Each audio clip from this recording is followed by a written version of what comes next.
Coucou, me voilà pour une nouvelle vidéo. Parce que je la tourne ici avec ma petite lumière bleue. Regardez ma belle lumière bleue. Voilà, tout simplement, c'est tout simplement le fameux gilet jaune qu'on doit porter évidemment. Enfin, c'est un gilet jaune qui est trop petit pour moi, hein, parce que j'arrive à peine à fermer le truc, mais ça, voilà, je le détache. Alors, voilà, un gilet jaune, c'est pour, on s'assoit pas trop avec la lumière, donc voilà, c'est pour cacher la marque de mon pull. Voilà. Alors, pour compléter la vidéo de la semaine dernière, donc j'ai fait à peu près le tri. Alors pour compléter la vidéo, bien sûr, j'ai quelques petites infos. Donc comédie musicale, film où ça danse, où ça chante, et on ira aussi du côté bien sûr espagnol. Et on va parler, je crois, deux films, dont un est devenu une comédie musicale.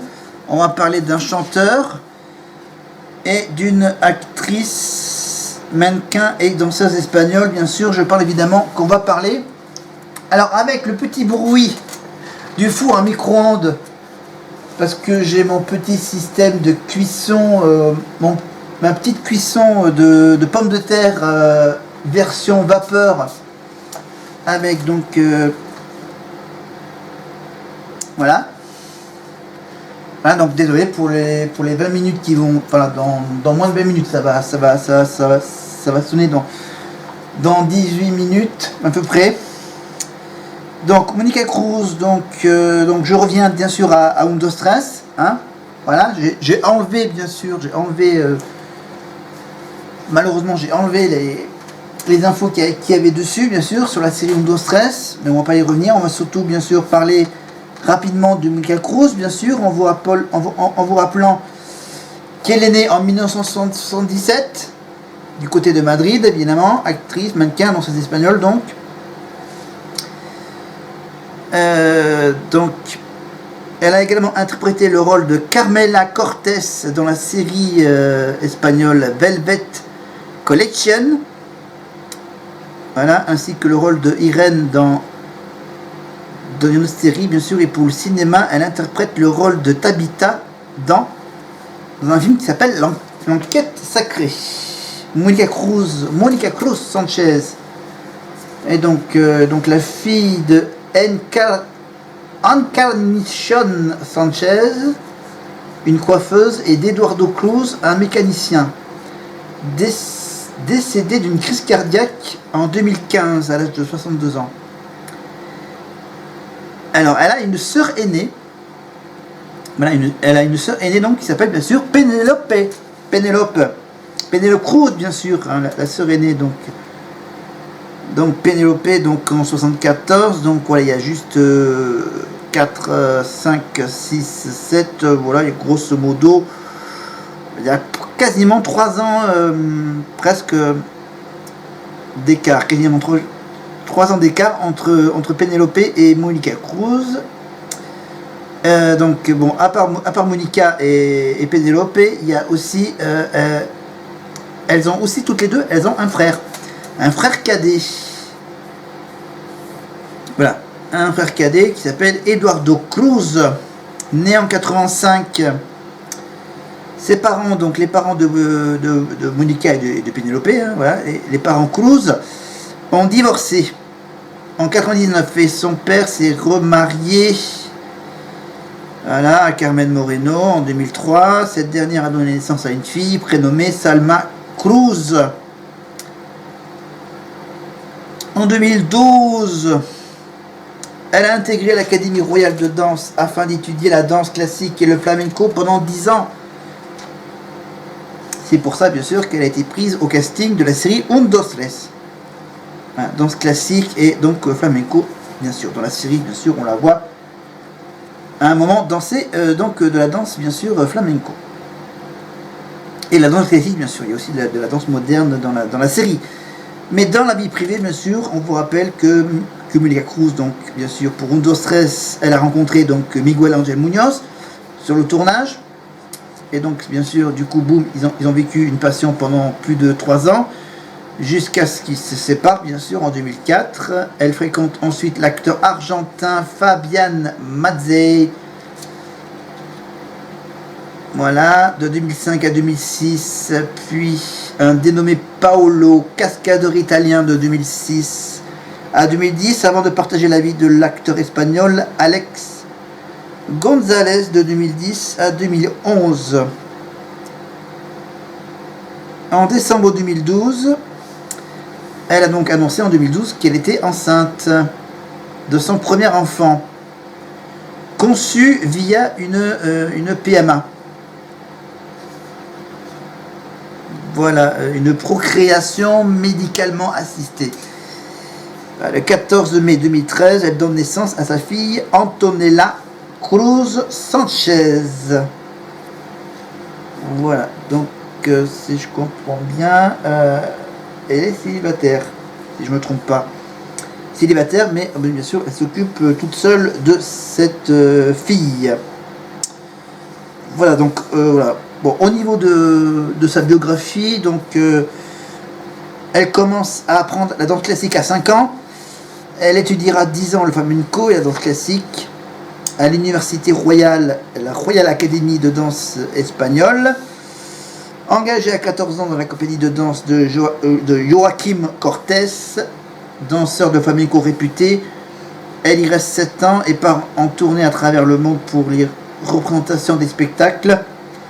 Parallèlement, en 1998, elle participe en tant que chorégraphe au film dans lequel donc joue sa grande sœur, Pénélope. Voilà. Donc à ce retour, donc ensuite, bon, elle enchaîne avec bien sûr la série Un Dos Tres. Elle sera engagée dans le rôle de Sylvia. Après 6 saisons, Un Dos Tres quitte l'antenne en 2005. Monica Cruz enchaîne alors les tournages de 2 productions internationales. Last Hour avec bien sûr Michael Madsen, voilà, qui n'a à ce jour toujours pas trouvé de distributeur en France. Et l'autre film, donc c'est un film un peu plus espagnol bien sûr, L'Inquiesta avec Dolph Lundgren, Ben Kingsley et Ornella Muti, sorti en 2007 en Italie.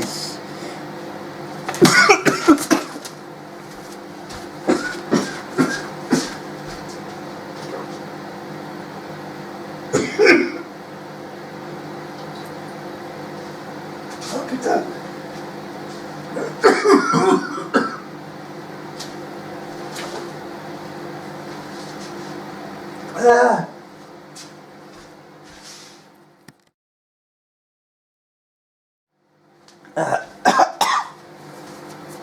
Ah.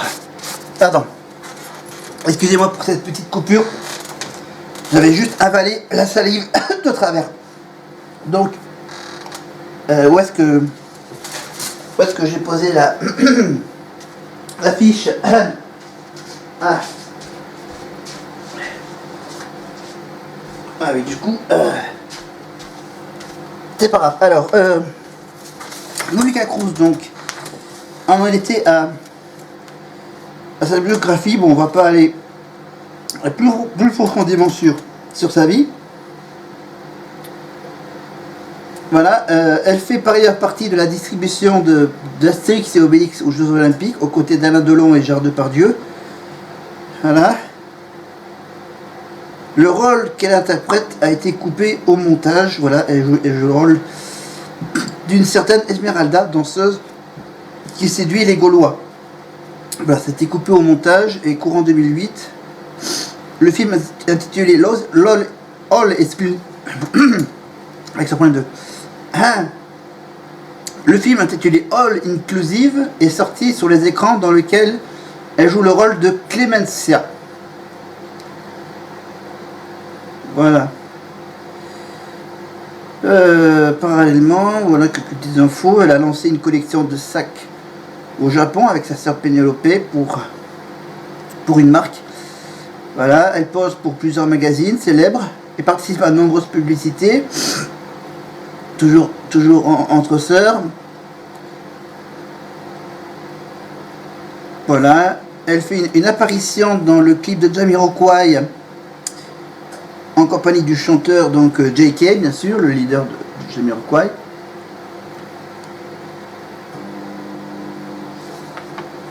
Toujours, j'ai toujours le micro-ondes qui va sonner dans 8 minutes. En 2018, pardon, elle revient à sa carrière de comédienne en intégrant le casting de la série Velvet Collection. Voilà, et bien sûr, son rôle est tout trouvé, son rôle de danseuse de flamenco. Voilà. Et on la retrouve donc sur Salto, dans l'épisode, le pilote de la série de la nouvelle génération d'Uno Dos Tres que j'ai parlé précédemment dans une de mes précédentes vidéos. Alors, la dernière fois, donc j'ai surtout parlé donc de comédie musicale, parce que j'ai parlé donc de comédie musicale avec Aurélie Konaté, Belle et avec Joey Esther. Et j'en ai aussi un peu parlé avec Priscilla Betty. Et en ce moment, donc, en France, il y a une tournée, il y a un concert donc qui reprend les titres. Voilà. Après une première date donc au Trianon qui a été bien sûr complète en 2022, les comédies musicales qui font le grand show là est de retour pour une nouvelle date en 2023. Voilà. Préparez-vous à une immersion au cœur des plus grands spectacles musicaux français et internationaux, interprétés par les meilleurs artistes originaux. Avec donc Cecilia Cara, donc Roméo et Juliette, Grease et Vocal People. Ginny Lind, bien sûr, c'est pour les 10 commandements et Dracula. Priscilla Betty, donc c'est Flashdance. Damien Sark, c'est Roméo et Juliette et les 3 mousquetaires. Merwan Rim, c'est Le Roi Soleil et les 10 commandements, Mozart l'opéra rock. Alexis Loison, c'est Grease, La Belle et la Bête et Footloose. Et Gwendal Marimoutou pour Resist, Saturday Night Fever, Palace ou encore Le Roi Lion. Vous les connaissez tous, ils sont des figures emblématiques des comédies musicales français. Ils se réunissent pour notre plus grand plaisir pour réinterpréter en solo, duo, trio, etc. En collégial surtout, les plus beaux titres des spectacles auxquels ils ont participé, mais également ceux des spectacles et films musicaux cultes. Venez chanter avec eux en famille ou entre amis au rythme des plus belles chansons allant de Roméo et Juliette aux 10 commandements en passant par Resist, Mozart l'opéra rock, Flashdance, Le Roi Lion, Le Roi Soleil, pardon, et bien d'autres encore. Donc ça sera pour le mois d'avril. Et donc parlons de comédie musicale. Parlons maintenant de Flashdance. Voilà, je l'ai encore à travers la gorge. Voilà. Désolé pour la petite coupure. Flashdance, What a Feeling, c'est une chanson, donc je parle évidemment de What a Feeling, hein, extrait de la bande originale du film. Donc évidemment c'est Irene Cara qui chante cette chanson, évidemment, qui a été reprise par Priscilla Betty, entre autres. Voilà, les adaptations étrangères, donc tu as Sylvie Vartan, bien sûr, qui l'a reprise dans les années 80, avec donc le titre qui s'appelle Danse ta vie. Voilà.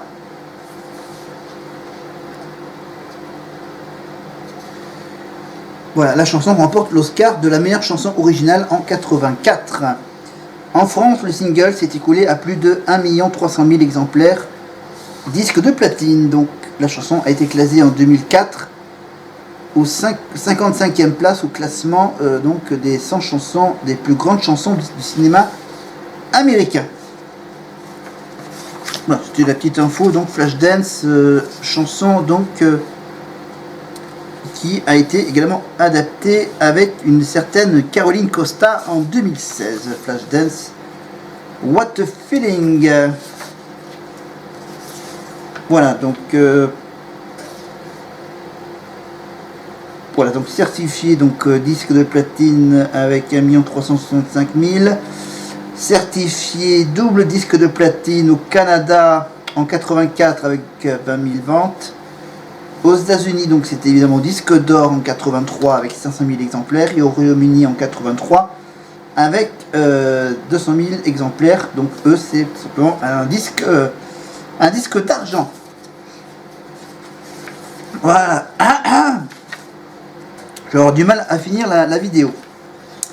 Mais bon, on va essayer de la terminer dans un côté correct. Alors donc Flashdance, donc What a Feeling. Donc maintenant parlons plutôt de l'histoire de ce spectacle, de ce film plutôt, bien sûr, parce qu'en fait à la base c'est un film américain réalisé par Adrian Lyne, sorti en 83. Voilà, donc c'est l'histoire. Ok, c'est l'histoire donc d'Alex Owens qui vit à Pittsburgh, la capitale de l'industrie sidérurgique, gangrénée par le chômage. Elle travaille comme soudeuse sur un chantier le soir pour gagner un peu d'argent.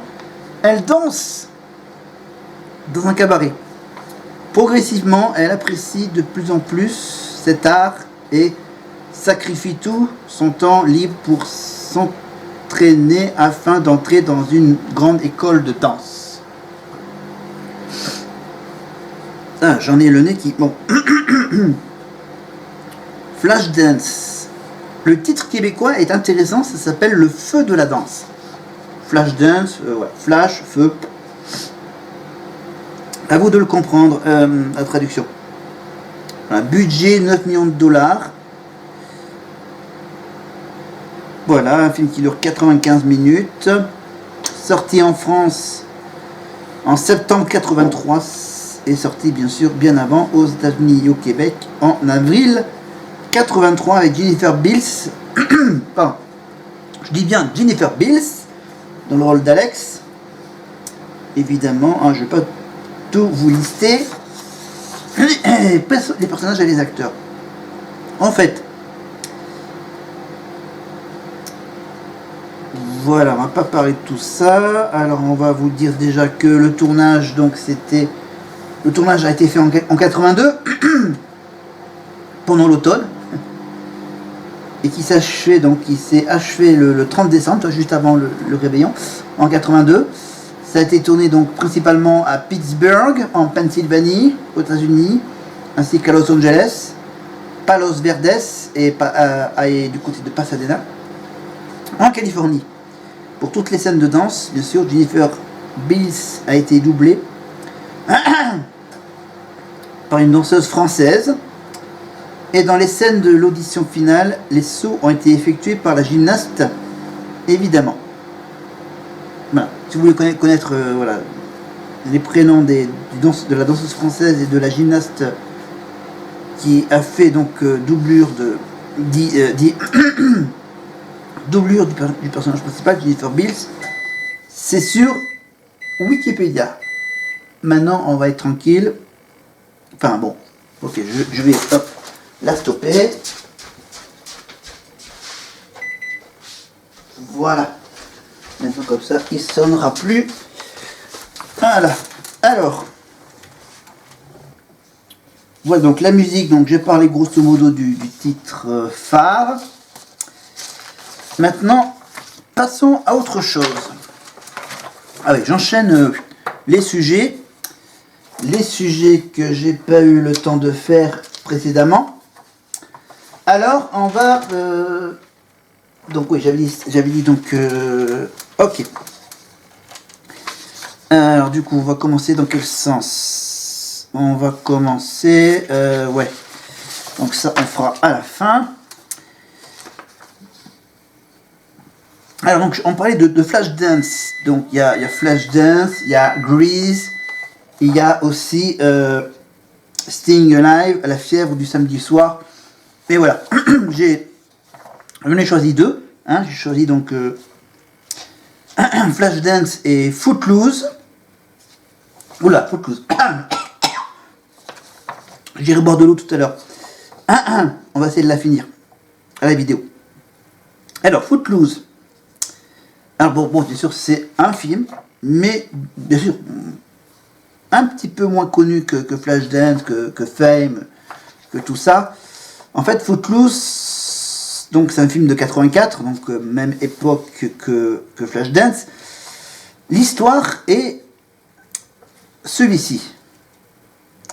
Originaire de Chicago, le lycéen, désolé, Ren McCormick débarque dans la petite ville de Beaumont au Texas.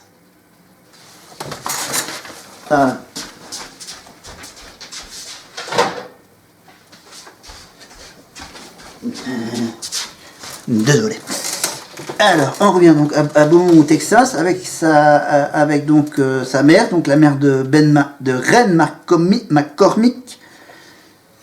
Voilà, donc sa mère s'appelle Ethel. Donc lui, le lycéen est fan de rock et de danse. Le jeune homme découvre que la ville est sous le joug d'une loi dure, soumise et portée par le révérend Shaw Moore. La danse et les musiques sont proscrites depuis l'accident de voiture qui a emporté plusieurs jeunes, dont le fils aîné du révérend, rebelle et provocateur dans l'âme. Il commence tout d'abord par ignorer la loi. Il va finalement décider de la combattre avec ses amis en essayant de prouver au révérend et à toute la ville que la danse ne mène pas nécessairement à la dépravation. Voilà, Footloose. Là, il n'y a pas de titre québécois.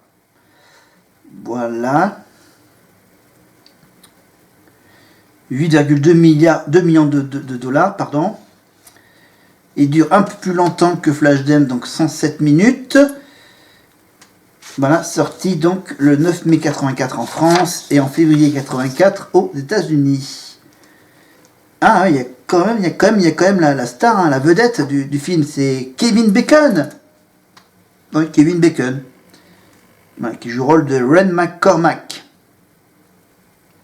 Après les autres, voilà, Chris Penn, voilà, Sarah Jessica Parker aussi, oui, qui joue dans le film. Voilà voilà, on va pas donc détailler toute la liste. Voilà, mais en fait, le film est basé sur des événements ayant réellement eu lieu en 78. À Elmore City, petite ville rurale de l'Oklahoma, la danse y était bannie depuis près de 90 ans, jusqu'à ce qu'un groupe de lycéens bouscule les règles. Voilà, et pour le rôle principal, ceux qui ont été envisagés d'être bien sûr les acteurs de ce rôle principal, il y avait entre autres Tom Cruise et Rob Lowe sont envisagés. Mais cependant, le premier est pris par le tournage de L'Esprit d'équipe. Je parle évidemment de Tom Cruise. Et le second, il se blesse. Voilà. John Travolta a par ailleurs refusé le rôle. Voilà. Donc, bien sûr... après avoir vu le film Dinner en 82, le réalisateur insiste pour avoir Kevin Bacon dans le rôle principal. Mais ce dernier, monsieur, abandonne alors le rôle qu'il devait tenir dans le film Christine. Voilà, et c'est bien sûr un grand fan de The Police, Kevin Bacon. Donc il s'inspire de la coiffure de Sting pour son personnage dans le film Footloose. Ah oui, pour le rôle d'Ariel, qui a été donné donc à Laurie Singer, il a été refusé par de nombreuses actrices comme Daryl Hannah, Elizabeth McGovern, Melanie Griffiths, Michelle Pfeiffer, Jamie Lee Curtis, Rosanna Arquette, Heather Locklear, Meg Ryan, Jodie Foster, Bridget Fonda, Diane Lane, Brooke Shields, Madonna. Voilà. Voilà, les scènes où Chris Penn apprend à danser ont été ajoutées au scénario parce que ce dernier ne savait réellement pas danser. Ça a été tourné bien sûr dans l'état de l'Utah. L'Utah. Voilà, le lycée utilisé pour le film est situé donc à Payson dans l'Utah. La bande originale du film est constituée de plusieurs chansons interprétées par différents artistes. Voilà, différents artistes. Donc, il y a à mon avis d'ailleurs, bien sûr, en numéro 1, le titre original, le titre cultissime Footloose. Nana, nanana. Voilà, et puis ensuite, on a plein d'autres titres interprétés par différents artistes. Ah, ouais, il y a surtout la chanson Holding Out for a Real Hero. Voilà, la chanson de Bonnie Tyler, la célèbre chanson de Bonnie Tyler, donc.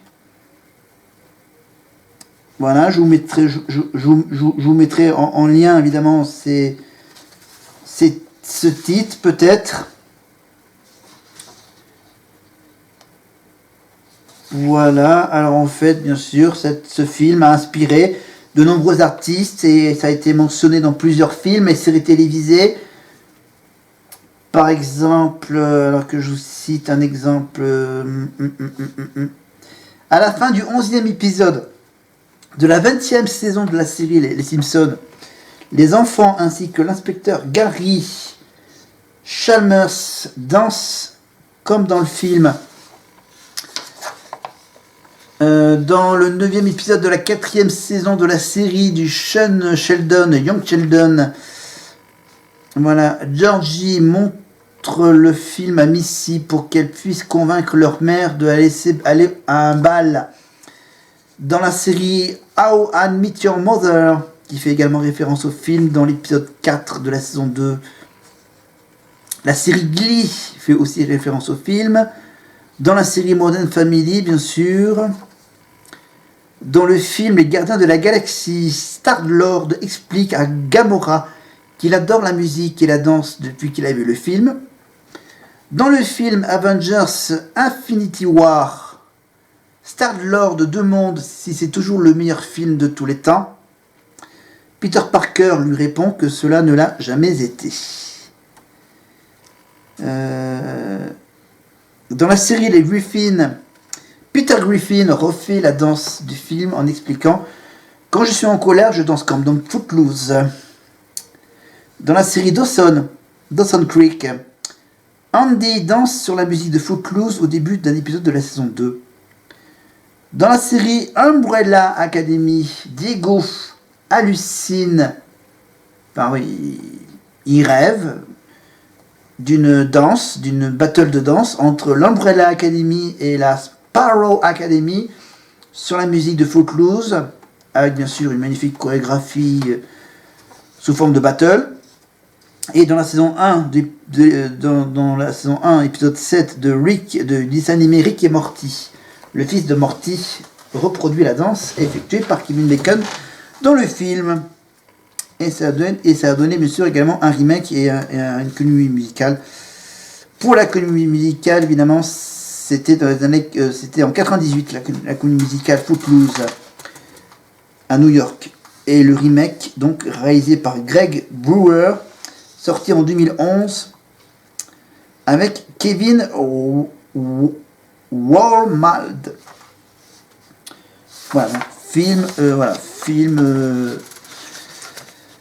comédie musicale et remake. Et on va terminer cette vidéo avec donc Undo Stress. Ça servira de lien avec une de mes prochaines vidéos. Une de mes prochaines vidéos, bien sûr, sera consacrée à l'Eurovision. Voilà. Voilà, bon, la vidéo, ça ne sera pas avant le mois de mai. Voilà. Enfin, j'en ferai peut-être une avant le mois de mai, avant le concours de l'Eurovision. Voilà, parce que je viendrai plus en détail quand on aura la chanson de la France. La chanson que cette année, l'année 2023, sera une année, bien sûr, où la chanson sera un peu... On n'a pas le choix. Voilà, ils ont choisi une chanteuse québécoise, et donc on reviendra également sur les Québécoises à l'Eurovision, donc voilà, de Céline Dion à Natacha Saint-Pierre, et voilà, et d'autres. Voilà, surtout Céline Dion, Natacha Saint-Pierre, et donc celle qui représentera la France au mois de mai prochain, ça sera évidemment la Zara. Voilà. Donc voilà, tout le monde est au courant depuis un certain moment.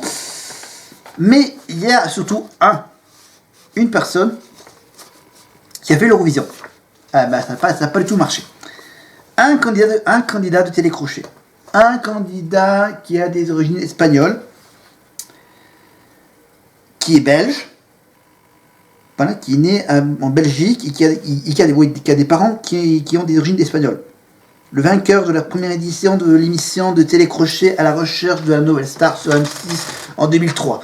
En 2018, il revient avec le single Lintas Galaxy, extrait de la bande originale du film indonésien Liam Dan Laila, dont il est également la vedette principale.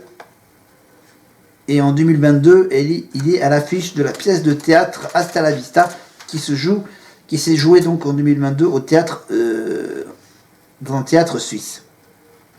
Avec bien sûr une tournée bien sûr pour ce spectacle. Je parle évidemment du chanteur Jonathan Serrada Moreno, né à Liège en septembre 85. Chanteur, auteur, compositeur, interprète évidemment. C'est évidemment Jonathan Serrada, bien sûr, qui a participé à l'Eurovision et qui a fait une apparition dans la série Un, Dos, Tres. Et on va tout de suite, bien sûr, revenir rapidement sur sa biographie. À l'âge de 10 ans, Jonathan Serrada intègre la maîtrise de l'Opéra Royal de Wallonie. Eh oui.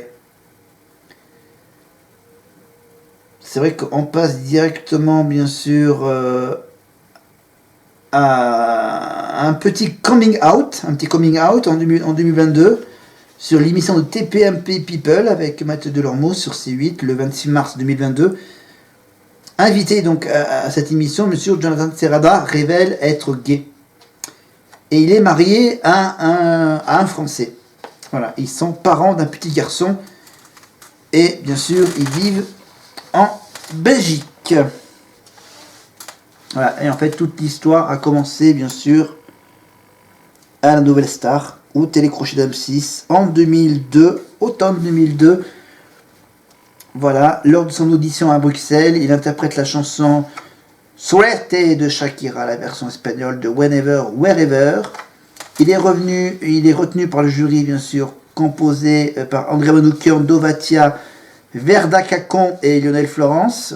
Son casting, bien sûr, c'était bien sûr dans un prime d'M6 en mars 2003. Après les différentes étapes de sélection, bien sûr, il fait partie des 11 chanteurs qui concourent lors des 9 primes. C'était au pavillon Baltard, mais ça j'ai un doute, à Nogent-sur-Marne.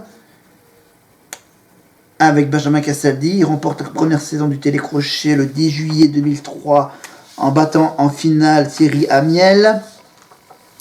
Avec les anciens candidats de cette première saison de Nouvelle Star, il enregistre le single Laissant entrer le soleil, la chanson de la comédie musicale R. Son premier single en solo, c'est une reprise de Michel Jonas, Je voulais te dire que je t'attends. Évidemment. Son premier album, Siempre 23, sort en septembre de la même année, bien sûr. Il se vend 65 000 exemplaires. En 2004, il fait la première partie de la tournée des Roses Ramazzotti. Puis, bien sûr, il fait sa propre tournée dans les pays francophones européennes, bien sûr, Belgique, France et Suisse, dont l'Olympia. Parlant couramment espagnol, bien sûr. Il est invité à jouer dans la série espagnole Un, Dos, Tres. Il joue le rôle du personnage de Jonathan Fernandez, le cousin français de Lola Fernandez, incarné par Béatrice Luengo. Dans 3 épisodes de la saison 5, il interprète dans l'un de la chanson Siempre. Mañana, coécrit avec un ami. Voilà, et en fait, Satan est l'une des stylistes de la série. En 2004, il accepte la position de France 3 pour représenter la France au 49e concours Eurovision de la chanson. C'était à Istanbul en Turquie, toujours au mois de mai. À l'origine, c'est avec un accord avec la chaîne qui doit chanter Laissez-moi le temps. Il décide finalement d'interpréter le titre à chaque pas, qu'il a coécrit et composé avec Benjamin Robbins et Steve Balsamo. Le 15 mai 2004, il interprète donc cette chanson-ci. Lors de la finale, il passe en 4e position sur la scène. La chorégraphie est signée Kamel Wally, qui pour la même édition a également signé la chorégraphie de la représentante russe. Une petite info en plus, et le chanteur interprète donc le dernier refrain à moitié en français et moitié en espagnol. Il est soutenu bien sûr par Marie-Myriam, la dernière gagnante française de l'Eurovision, 77, avec L'Oiseau et l'Enfant. Au terme du vote final, Jonathan Serrada se classe 15e quand même, 15e sur 24 pays. Avec ses 40 points, dont 12 points ont été attribués par les Monégasques. Il a par ailleurs enregistré une version en anglais, voilà, de la chanson À chaque pas, sous le titre I Still Believe, qui a été commercialisé, bien sûr. Il apparaît également sur un DVD DVD Chantons ensemble contre le sida. Voilà, avec la chanson du Lundi au soleil de Claude François, qui chante avec le groupe des L5 du premier Popstar. Voilà, ensuite bien sûr second album. Il fait la voix du héros du dessin animé Robots. C'est ça, voilà, Robots. Où est-ce qu'il y a le sujet Robots? Ah non, d'accord, en février 2005. Il interprète le titre de la bande originale du film Robots, Mon Paradis. Voilà. En 2006, en 2007, donc c'est la comédie musicale sur Arthur Rimbaud, écrit par d'accord, ok. Et ensuite, avec Laurent Ruquier, c'est quoi? Ah oui, en 2008, c'est la comédie musicale sur les chansons de Charles Aznavour. Je me voyais déjà. Voilà, et donc c'était la comédie musicale avec aussi Diane Tell, Véronique Rivière, Pablo Villafranca. C'était donc entre 2008 et 2009. Voilà, et ensuite, bien sûr, il a fait son coming out, et depuis, bien sûr, il fait un retour musical avec un succès en Indonésie et un début de carrière au cinéma et au théâtre. Voilà, au théâtre, surtout en Suisse. Et donc, voilà, début de carrière, donc succès en Indonésie, nanana. Mais, bon, voilà, donc Jonathan Serrada, c'est fait pour l'Eurovision. Maintenant, bien sûr, la suite de mes vidéos à suivre, donc mes vidéos sur les danses de salon, bien sûr, toujours prévues évidemment dans une autre ambiance. Vous l'avez sans doute remarqué, bien sûr, que pour cette vidéo, c'est lumière bleue et bien sûr le magnifique gilet jaune qui se reflète avec la lumière bleue, la belle lumière bleue que j'ai mise pour cette vidéo. On va changer de couleur, changer d'ambiance pour la vidéo suivante. Il faut juste que je prenne le temps de la préparer, bien sûr. J'ai pas encore sorti les infos sur les danses de salon. Voilà, donc danse du salon. Après, on reviendra un peu sur l'Eurovision et ainsi de suite. Voilà, et n'oubliez pas de vous abonner, de cliquer évidemment sur la petite cloche pour être prévenu des prochaines vidéos que je vais faire. Évidemment, On se retrouve donc toujours ici avec mon tableau blanc. Là, j'ai décidé de le laisser blanc tel quel parce que je pense que bon, je pense que vous avez bien pu voir, mais j'avais un doute. Donc j'ai préféré ne rien écrire sur ce tableau blanc. Et le tableau blanc me servira pour une autre vidéo, je pense. Je pense que j'utiliserai le tableau blanc uniquement que pour la vidéo, où ça sera avec une lumière plus classique. Voilà. Voilà, c'est mon corps qui me dit d'arrêter, donc voilà, je m'arrête là. J'enlève mon gilet jaune, je le mets sur la chaise et je vous dis à la prochaine. Salut!